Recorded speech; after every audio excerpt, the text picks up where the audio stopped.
Hello everybody, Marina here from RentHub, sharing with you today some tips on how to increase rent on your investment property without losing your tenants. Now you may be a little bit unsure about doing this because maybe you're thinking, oh golly, if I give notice to my tenants they're going to give notice to me, or they might present me with a whole raft of maintenance issues to attend to. But the thing is, owning an investment property is a business just like any other business, and it's very important that every year you review your costs and increase the rent if you feel it's needed.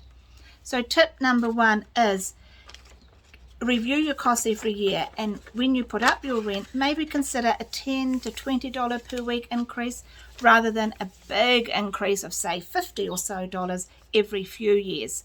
This way the tenants can budget for it and then tend to be able to absorb a smaller rent increase a lot easier than a bigger one. So small is much better than large when it comes to rent increases. Second tip is give your tenants as much notice as possible when you give them a rent increase. Legally here in New Zealand you have to give a 60-day notice, but if you can give them more than that, I'm sure that they would appreciate it because it gives them time to budget.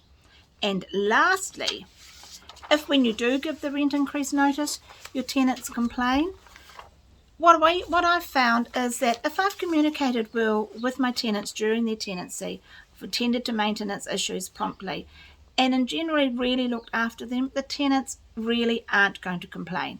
However, if they do, make sure you have on hand, have checked out what other comparable properties are renting for in the area, and make mention of any improvements that you may have done.